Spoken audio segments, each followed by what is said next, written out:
Communicable disease lo next one leprosy. Leprosy is also known as Hansen's disease. Hansen's disease antaru. It is severely disfiguring skin disease. It is caused by Mycobacterium leprae. The only reservoir are humans. Tropical countries lo vastadi. It is mostly common in African regions anamata.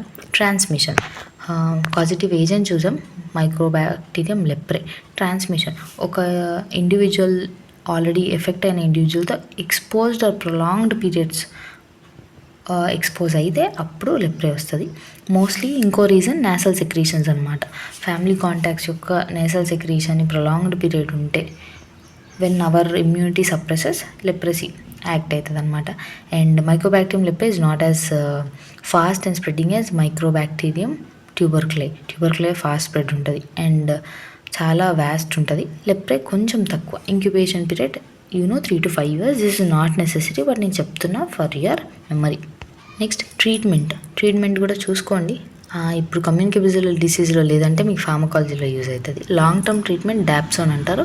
Dapsone is also known as diacetyl dapsone. ఎంసీలో స్ట్రక్చర్తో సహా నేర్చుకున్నారు, మా sir అయితే చాలా బాగా చెప్పారు. With dapsone, diacetyl dapsone is a sulfone drug అనమాట.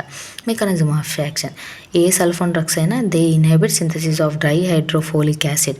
డైహైడ్రోఫోలిక్ acid is same as para amino benzoic acid. ఇవి రెండు సిమిలర్ అన్నమాట స్ట్రక్చర్లో. సో పారామైనో యాసిడ్ బదులు డ్రగ్స్ ఈ డైఎసిటైల్ డాప్సోన్కి బైండ్ అయ్యి డైహైడ్రోఫోలిక్ యాసిడ్ సింథసిస్ ఆపేస్తుంది. సెకండ్ లైన్ రిఫాంపసిన్, కొంతమంది with or without clofazimine. Third one ethionamide or prothionamide. These are the drugs used for leprosy treatment. Prevention, if ఒక ఫ్యామిలీలో ఒక పర్సన్ ఉన్నప్పుడు వాళ్ళని ఐసోలేట్ చేయడము, లేదా ట్రీట్మెంట్ వాడాక వాళ్ళకి తగ్గాక should be very careful. Next use of mycobacterium vaccine. ఈ డ్రగ్స్తో పాటు కొంత short duration we have to use mycobacterium vaccine.